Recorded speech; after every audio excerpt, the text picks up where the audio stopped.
একজন রিক্সা ড্রাইভার ধনিকানি ধনিকা, ওর কোনো টাকা পয়সা নাই।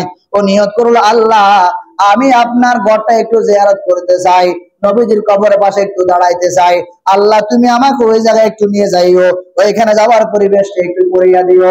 আল্লাহ পাকের বান্দা যখন নাকি ডাইভিং করতে করতে হঠাৎ করে সকালবেলা বাড়ি থেকে বাহির হলো। বাহির হওয়ার পর হঠাৎ করে কিছু দূর যাওয়ার পরে হঠাৎ এক আল্লাহর বান্দার সাথে দেখা হলো, এক বিশাল কারখানার মালিক। হঠাৎ করে আল্লাহর বান্দা ডেকে বলে, তুমি যাইবে কিনা? চলেন একটু যাবো। কোথায় যাবেন? চলো আমাকে আমার অফিসের সামনে নামাই দিলে চলবে। আল্লাহর বান্দা যখন হঠাৎ করে তাকে তার গন্তব্যস্থলে নামাই দিও, নামাই দেওয়ার পর যখন নাকি তাকে টাকা দিচ্ছিল, টাকা দেওয়ার পর মানি ব্যাগটা দেখে ওই রিক্সা ড্রাইভার বড় একটা দুঃখের একটা শ্বাস পালাইলো। আহারে, হঠাৎ করে যখন শ্বাসটা দুঃখের একটা শ্বাস ফেললো, হঠাৎ করে ওই কারখানা মালিক বলে, কি সমস্যা একটু আমাকে একটু খুলি বলো। না স্যার, না, এটা বলার কোনো বিষয় না, আমার একটু ব্যথা লাগলে এই জন্য আমি আফসোস করলাম। অফিসারের মালিক বলে, একটু বলো, হয়তো তোমার সমস্যা সমাধান হতে পারে, তোমার প্রবলেম হয়তো সলভ হতে পারে, আমাকে একটু খুলি বলো না। ও না স্যার, আমি বলবো না। ও আমার বড় তামান্না, বড় আশা আকাঙ্ক্ষা, আমি হজ করতে যাব, একদিন হজ করবো, দিলে বড় আশা আকাঙ্ক্ষা। হঠাৎ করে দিলে চাই তো টাকা পয়সা কিছু না, আমি নিয়ত করে রাখলাম হজ করার জন্য, অটোমেটিক সেখানে যাব।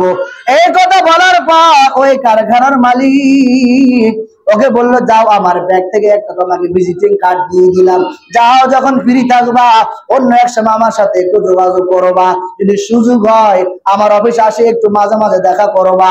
হঠাৎ করে আল্লাহর বান্দা, যেমন ধরেন এই শাওয়াল, জিলকদ, জিলহজ, এই মাসগুলোতে নিবন্ধন করা হয়, এগুলো হলো হজের মাস, হজের প্রস্তুতি গ্রহণ করা হয়।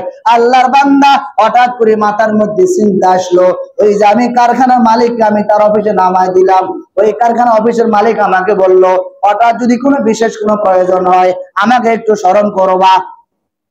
এই কথা বলার পর ওই ড্রাইভারের মাথার মধ্যে চিন্তা আসলো, হজ করতে তো আমি যাবো, আমার কাছে কোনো টাকা নাই, আমি আল্লাহর দরবারে দোয়া করি আর নিয়ত করি, মালিক আমি একজন গরিব মানুষ, রিক্সা চালাই, আমি একজন রিক্সা চালক, আমার কাছে টাকা পয়সা নাই, আল্লাহ আপনি কি সব কিছু করতে পারেন, যেখানে নাই সেখানে আপনি করতে পারেন, যেখানে আছে সেখানে আপনি নাই করতে পারেন। ও মালিক, যে মানুষটা বোবা, কথা বলতে পারে না, তাকে আপনি কথা বলাইতে পারেন, আবার যে মানুষটা কথা বলে তাকে আপনি কথা বন্ধ করা দিতে পারেন।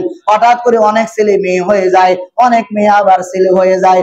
আল্লাহ বলে, মানুষ, ইন্নাল্লাহা আলা কুল্লি শাইইন কাদির, আমি আল্লাহ পাক রব্বুল আলামিন সব কিছুর উপরে ক্ষমতা রাখি।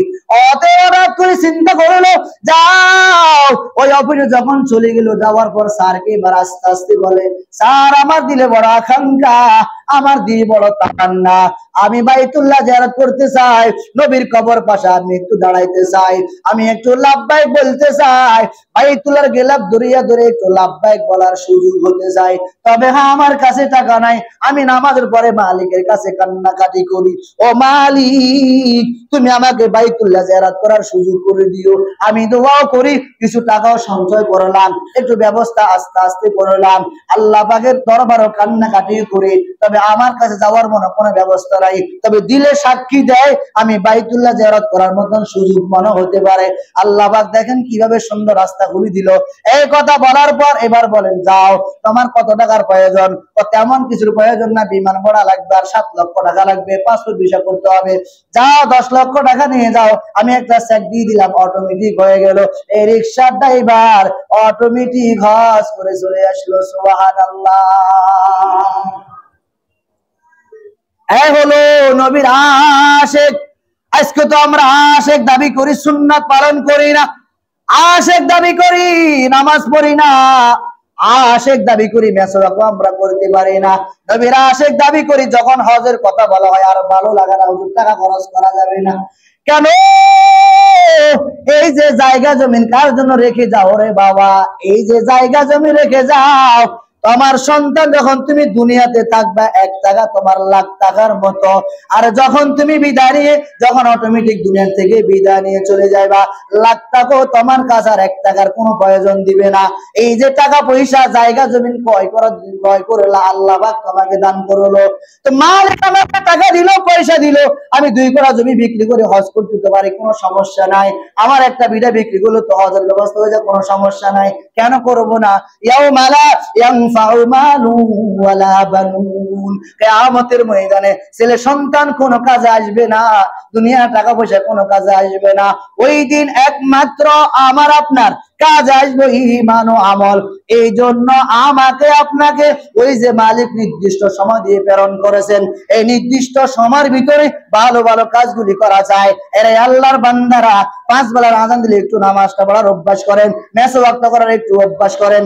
ও আম্মা জান, ঠিক মতো পর্দা করার অভ্যাস করেন, 5 বেলার নামাজটা একটু আদায় করেন, স্বামীর খেদমত করেন, আর কিছু করা লাগবে না। আল্লাহর হাবিব বলেন 4 কাজ করবা, আল্লাহ খুশি হইয়া 8টা জান্নাতের মালিক বানায়া দিবেন। সুবহানাল্লাহ।